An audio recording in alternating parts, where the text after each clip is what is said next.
जय हिंद साथियों, मैं हूं lecturer Hari Singh sir, retired सूबेदार मेजर और लेफ्टिनेंट। साथियों, आज मैं जो है इस वीडियो में आपके लिए लेके आया हूं एनसीजेएसएम स्टाफ साइड की प्रमुख मांग है कर्मचारियों के वेतन लेवल 1 से 6 को मर्ज करना, मिलाना मतलब उनको। तो इससे सिपाही से सूबेदार मेजर तक पे एंड पेंशन में कितनी कितनी बढ़ोतरी होगी, डिटेल में इसमें वीडियो में बताया है मैंने।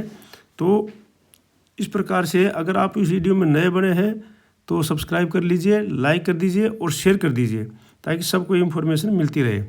तो साथियों, ये है देखो, 8वां वेतन आयोग केंद्र सरकार लेवल 1 से 6 के कर्मचारियों के लिए वेतनमानों का विलय करेगी। जानिए क्या कहता है प्रस्ताव। ये अभी 6 फरवरी में ही जो निकला है, लेकिन ये जो पिछले महीने उन्होंने मांगा था सरकार ने, तो पिछले महीने सरकार द्वारा 8वें वेतन आयोग के गठन को मंजूरी दिए जाने के बाद कार्मिक एवं प्रशिक्षण विभाग डीओपीटी के ने हाल ही में 8वें केंद्रीय वेतन आयोग के कार्य विवरण को अंतिम रूप देने के लिए राष्ट्रीय परिषद जेएसएम के कर्मचारी पक्ष ने सुझाव आमंत्रित किए थे। जवाब में एनसीजेएसएम स्टाफ साइड के सचिव शिव गोपाल मिश्रा ने एक विस्तृत प्रस्ताव प्रस्तुत किया है, जिसमें उन प्रमुख क्षेत्रों की रूपरेखा दी थी। मतलब एक बहुत लंबा उसने प्रस्ताव दिया था, जिसके अंदर मांग की थी जिन पर ध्यान देने की आवश्यकता है। तो स्टाफ साइड की जो प्रमुख मांग थी उसमें से लेवल 1 से वेतन 6 तक के स्तरों के कर्मचारियों के वेतनमानों का विलय करना है। तो वेतनमान संरचना में 18 स्तर हैं। पिछली बार 18 लेवल थे, 1 से लेकर 18 तक लेवल थे। हमारा जो लेवल शुरू होता है वो 3 से शुरू होता है। हमारे सिपाही जो जवान का लेवल है वो 3 से शुरू होता है। तो 18,000 प्रति माह तय किया था, जबकि पहला लेवल था जो 18,000 था प्रति माह, तो और लास्ट वाला था वो 2,50,000 था।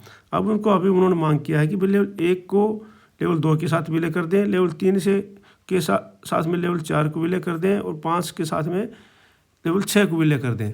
तो इस प्रकार से उन्होंने विलय करने की मांग की थी। अब इस प्रकार से अगर ऐसा होता है तो हमारे उसमें क्या फ़र्क पड़ेगा, ये हम देखते हैं उसमें, ठीक है कि नहीं। तो इससे जो है अब ये जो है विलय करने की है, ये जो दिया है केंद्र, ये है डिजिटल ब्यूरो का, अमर उजाला का है। केंद्र सरकार ने 8वें वेतन आयोग के गठन की घोषणा की। अब वित्त मंत्रालय ने 8वें वेतन आयोग की टीओआर केंद्र गृह मंत्रालय से सुझाव मांगे थे। तो ये तो पढ़ लेना आप, इसमें कुछ ज़्यादा मैं समय बर्बाद नहीं कर रहा हूँ। तो ये जो सुझाव वगैरह जो हमारे रक्षा बलों ने भी दिए हैं और ये आईटीबीपी बीएसएफ ने भी दिए हैं। अब हम इसमें चलते हैं, देखो कि ये है हमारा, अब हमारा लेवल ये है सिपाही का जो लेवल 3 है। अब उनकी मांग है कि लेवल 3 को 4 के साथ विलय कर दें। अभी हमारे वर्तमान सिपाही की जो बेसिक पेंशन है वो 20,463 है और डीए लग जाता है 12,687 के ऊपर। टोटल है उनकी 33,150। अगर इतना का इतना में ही अगर ये पे कमीशन 8वें पे कमीशन में इसको अगर फैक्टर लगाता तो उसमें बनना था 39,288, 1.92 फैक्टर लगाने से। क्योंकि जो वित्त सचिव थे, पूर्व वित्त सचिव, उन्होंने बताया था कि गवर्नमेंट जो है 1.92 से लेकर 2.08 तक फैक्टर लगा सकती है आराम से, लेकिन कर्मचारियों की मांग ये आगे है। तो मैं सारे फैक्टर के अनुसार आपको बता रहा हूँ किस प्रकार से। तो सिपाही की बनती 39,288 इस फैक्टर के अनुसार से, जबकि टोटल पहुँच रखी थी हमारी 33,150। ये बन जाएगी टोटल डीए जो है ये लगा के 1,126 को। तो सिपाही की जब इतनी बन रही है तो इसमें बढ़ोतरी होनी थी ये इस फैक्टर से। लेकिन अभी आप देखेंगे कि जब बहुत ज़्यादा बढ़ोतरी होगी उसमें देखेंगे हम। तो अब सिपाही जो है अब 2.08 फैक्टर से बनेगी 42,563 और फैक्टर 2.4 से बनती है 39,111 और फैक्टर 2.28 से बनती है 46,655 और फैक्टर 2.86 से बनती है जो कर्मचारियों की मांग है 2.86। लेकिन ये पूर्व वित्त सचिव ने कहा था कि भाई ये 2.86 मांगना तो चांद मांगना जैसे है, तो इतने में तो देना बहुत मुश्किल है, क्योंकि इतना हम और भी होगा तो गवर्नमेंट दे भी सकती है, अच्छी बात है, ठीक है नहीं। तो ये भी अच्छी बात है, इसके लिए अगर गवर्नमेंट देती है तो बहुत अच्छी बात है। लेकिन अब जो विलय करने वाली बात जहाँ पर है, तो ये उनकी मांग है कि भाई जो 3 को विलय कर दो 4 में। अब 3 को विलय करते हैं 4 में तो हमारे जो सिपाही पेंशन बन जाती है 23,569 और एक सिपाही के ऊपर इसके ऊपर जब डीए लगता है तो ये बन जाती है, डीए बनता है उसका 14,612 बनता है। टोटल बन जाती है 38,181 और जब इसको 1.92 फैक्टर भी लगाते हैं तो ये बन जाती है 45,252। और अगर फैक्टर 2.08 लगता है तो ये बन जाती है 49,023। और इस प्रकार से जो सिपाही की जो है काफ़ी बढ़ोतरी हो रही है इसमें हमारे, क्योंकि इस लेवल को विलय करने के लिए। तो आप देख रहे हो इसके अंदर ये 56,562 है 2.4 से, और 2.28 से 53,738 है, और 2.86 से 67,407 है। अब सवाल आता है कि जब सिपाही को इसमें विलय, नायक में विलय कर दिया, तो ज़रूरी बात है कि नायक और सिपाही की एक पेंशन तो रखेंगे नहीं। तो या तो पुराना तरीका होगा कि भाई जब नायक जो मान लो उसके ऊपर जरूर इंक्रीमेंट लगेगा, कुछ ना कुछ क्या है इंक्रीजमेंट लगेगा, तो एक इंक्रीमेंट लगेगा तो मान लो 3% का, तो उसके बाद उसकी बढ़ोतरी होगी। या फिर अगर आर्मी के अनुसार करेंगे तो हो सकता है कि नायक को फिर उसके एक रैंक अप कर दें, क्योंकि जैसे उसको हवलदार वाला रैंक दे दे, हवलदार वाला लेस हवलदार वाला जो भी हवलदार ऑर्डनरी हवलदार वाला जो रहेंगे वो देखें, या फिर इसे इंक्रीजमेंट लगाएंगे। तो इसी प्रकार से जो है 3 को 4 में विलय करने से इस प्रकार से बनता है। अब जो है वर्तमान के अनुसार अगर हम देखते हैं तो वर्तमान के अनुसार तो जो ऑर्डनरी हवलदार है उनकी है 23,625, और डीए लगेगा 14,648, और टोटल है बन जाएगी 1,62 को 38,273, और फिटमेंट फैक्टर लगेगा तो 45,360 बनेगी। और उसके बाद 2.08 फैक्टर से 49,140, 2.4 से 56,700, और 2.28 से 53,865, और फिटमेंट फैक्टर जो है 2.86 से ये बन जाएगी 67,507। अब जो है बोलते हैं कि 3 को 4 में कर दो और 5 को 6 में कर दो। अब अभी हमारे जो 5 वाले सारे के सारे अगर 6 में आ रहे हैं तो हमारे जो है हवलदार की बहुत ज़्यादा पेंशन बढ़ जाएगी आराम से। तो उसमें जो हो जाएगा उनका बन जाएगा 87,950 बेसिक पेंशन। यहाँ से जंप कर करके सीधा इस पर बेसिक पेंशन में जा रही है। तो लेकिन सवाल ये है कि अगर मान लो नहीं भी करते हैं और फिर हमारे नायब सूबेदार साहब की ऑटोमेटिक बढ़ जाएगी। अगर नहीं भी करते हैं तो 24,763 से भी जो है हमारा वर्तमान में जो हवलदार है उनकी 24 डीए लग रहा है 1/1/26 को 15,353, और टोटल बन रही है 40,116। और ये अगर 1.92 फैक्टर लगाते हैं तब भी बन जाती है 47,575। तो तकरीबन 7-8 हज़ार बेसिक में पेंशन में बढ़ोतरी हो रही है, बेसिक पेंशन बन जाएगी इसमें। उसके बाद 2.08 से बनती है 51,507, 2.4 से बनती है 59,431, और 2.28 से बनती है 56,400, और 2.86 से बनती है 70,822। अब जब हवलदार को 4 को इसमें अगर मर्ज कर देंगे तो जरूरी बात है कि हवलदार को अगर 5 से 6 में मर्ज करते हैं तो ये फिर यहाँ पर आ जाती है। लेकिन हम वर्तमान समय का अगर देखते हैं तो वर्तमान समय में जो है हवलदार की ऑनरी नायब सूबेदार साहब की जो है ये 56,763 है। अब 56,763 में वर्तमान समय में डीए लग रहा है 16,578 का, और टोटल बन रही है 43,316। और जब फिटमेंट फैक्टर 1.92 लगता है तो 51,337, और 2.08 लगता है तो 56,510, 2.4 लगता है 64,171, और 2.28 लगता है तो 60,962, और 2.86 लगता है तो 76,471 बन जाती है। अब जो है हमारे नायब सूबेदार साहब की है, तो आप जब मान लो 5 को 6 में कर दिया तो जरूरी बात है इनको एक इंक्रीजमेंट लगेगा। तो लेकिन वैसे नायब सूबेदार का और हवलदार का जो है ना ग्रेड हमेशा अलग होता है। ये चाहे 6 CPC में भी था तो उसमें इंक्रीजमेंट का सवाल पता नहीं होता, उसमें तो लेवल बढ़ेगा। तो लेवल बढ़ेगा तो जरूरी बात है नायब सूबेदार साहब को सूबेदार साहब के उसमें ले जाना पड़ेगा उनको, पे कमीशन को। तो ये तो हमारे रैंकों के हिसाब से होगी ना, तो इसमें काफ़ी बढ़ोतरी हो रही है। तो फिर क्या है, मान लो अगर ये इसमें चला जाता है 5 और 6 को जो विलय करके यहाँ पे ले जाते हैं सूबेदार साहब में, तो 30,175 हो जाएगी है। तो अब जो है वर्तमान समय में जो नायब सूबेदार साहब की है ये 27,950। तो इस पर जो है डीए लगता है 62%, तो 1/1/26 को बन जाएगी 17,329, और टोटल बन जाएगी 45,279। और इस प्रकार से 1.92 का फैक्टर लगेगा तो बन जाएगी 53,664। और जब 2.08 का फैक्टर लगेगा तो बन जाएगी 68,136, और जब 2.4 का फैक्टर लगेगा तो बन जाएगी 67,080, और 2.28 का फैक्टर लगेगा तो बन जाएगी 63,726, और जब 2.86 का फैक्टर लगेगा तो बन जाएगी 79,937। अब आता है कि सूबेदार साहब का। तो जब ये नायब सूबेदार साहब इसको 5 को 6 में विलय हो गया तो ये नायब सूबेदार साहब ऊपर जाएंगे, तो फिर जो नायब सूबेदार साहब भी इसमें आ जाएंगे। तो जरूरी बात है सूबेदार साहब को एक इंक्रीजमेंट लगेगा, ठीक है, तो ऑटोमेटिक उसमें बढ़ जाएगी। ठीक है। तो इस प्रकार से जो है, या फिर अगर लेवल बढ़ाते हैं तो लेवल बढ़ाएंगे तो जरूर बात है सूबेदार साहब भी जो सूबेदार मेजर साहब वाले लेवल में चले जाएंगे।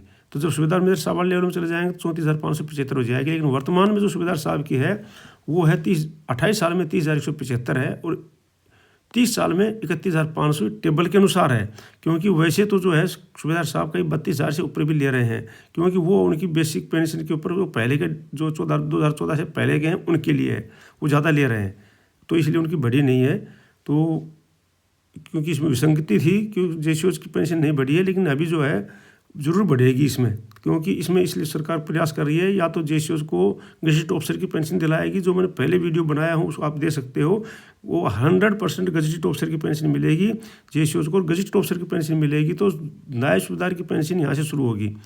वो नायब सूबेदार साहब की पेंशन जो गजेटेड ऑफिसर की मिलेगी, वो पहला वीडियो बनाया उसमें देख लेना आप, वो यहाँ से शुरू होगी, क्योंकि ठीक है नहीं, तो यहाँ से शुरू होगी, तो उसमें जो वेतनमान बढ़ेगा उसके अनुसार से वो होगा।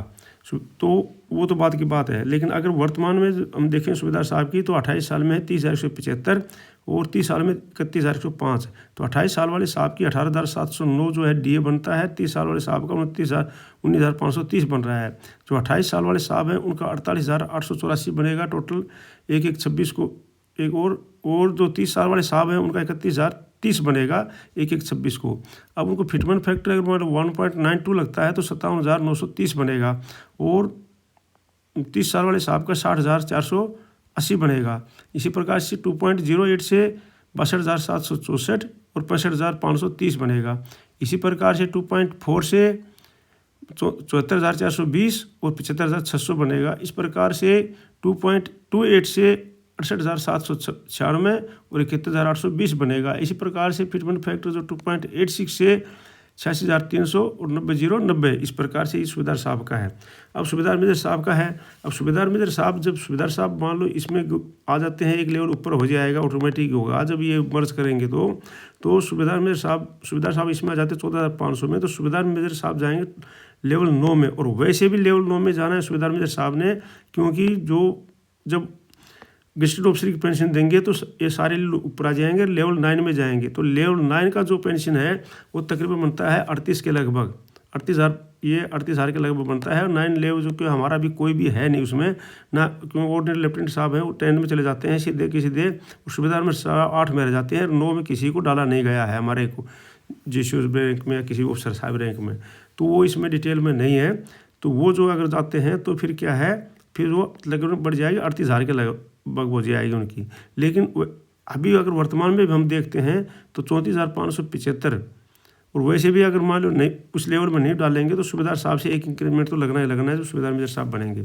तो जैसे 34,575 है अभी उनकी, ये है 33 साल वाले की, 32 साल वाले की, ठीक है नहीं। तो उसमें बाकी ज़्यादा अंतर नहीं है, उसमें जो है इसमें 34,575 है, तो उसमें 34,125 रुपये का अंतर है सारा ही, ठीक है नहीं।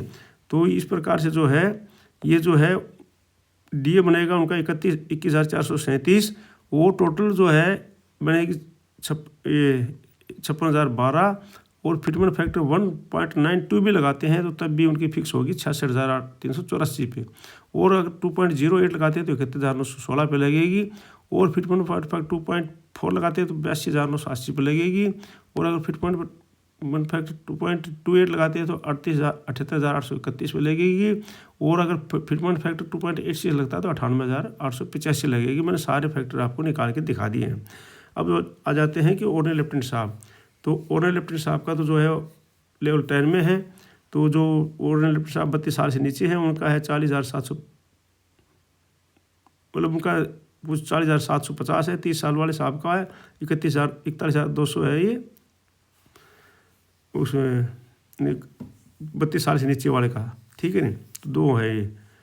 और अभी जो ऑर्डिनरी लेफ्टिनेंट साहब का हो गया है वो मैं आपको बता दूँ कि 46,300 हो गया है। तो अभी जो ऑर्डिनरी लेफ्टिनेंट साहब का जो है 46,300 हो गया है। तो ये मैं आपको दिखा देता हूँ। इसमें ये जो ऑर्डिनरी लेफ्टिनेंट साहब हैं इनका 41,200 के बाद में 46,300 पे आ गया है, जो सूबेदार मेजर साहब से बनते हैं, ठीक है नहीं। तो वो अपने इस हिसाब से देख लेंगे, ठीक है। तो ये मैं दिखा रखा है 25,625 और 25,544, उसके बाद में 66,015, 66,744, फिटमेंट फैक्टर 1.92 पर जो है लगता है 78,240 और 79,104, और ये है 84,760, 85,691 और बाण ये पूरा है, मैं दिखा रखा है तो आप दे सकते हैं। इसी प्रकार वॉन्टर कैप्टन साहब का है 42,625 और 46,300, तो 42,625 उनका है जो 32 साल से कम है, 46,300 उनका है जो 32 साल कंप्लीट हो गई है उनका, ठीक है नहीं। तो इस प्रकार से ये बन रहा है उनका डीए बन रहा है इसका 26,428 और 28,706, इस प्रकार से 69,053 और 75,006 बन रहा है। ये टोटल बन रही है उनकी 1/1/26 को, और 1.92 फैक्टर जो है उनमें 81,840 और 88,896, और इस प्रकार से 2.01 फैक्टर से बनती है उनकी 88,660 और 96,304। इसी प्रकार से जो है 2.4 फैक्टर से बन रही है 1,02,300 और 1,11,120, और इस प्रकार से ये फैक्टर लगे हुए हैं आगे, तो 97,185। तो ये फैक्टर क्या लगाए सरकार, तो सारे के सारे मैं आपको इसमें दिखा दिया हूँ। अब जो है अभी आप जो हमारे सैनिक हैं उनके ऊपर क्या फ़र्क पड़ेगा, तो उनके लिए ये जो है इनका वेतनमान ग्रेड है, तो इसमें तो जो है उसके ऊपर क्या क्या है तो वो तो उसमें फिक्स करेंगे। अगर ये लेवल इसमें जाता है 3 को 4 में मर्ज करते हैं तो यहाँ पर आ जाएगा, उसके बाद उनका इंक्रीजमेंट लगेगा 21,000 से 25,500 हो जाएगा, उसके बाद जो है रैंक आएगा तो इंक्रीजमेंट लगेगा या अगले लेवल में डालेंगे। तो इस प्रकार से अगर लेवल 5 को 6 में फिट करते हैं तो ये यहाँ से आ जाएगा इसमें 6 और 6 में, ठीक है जी।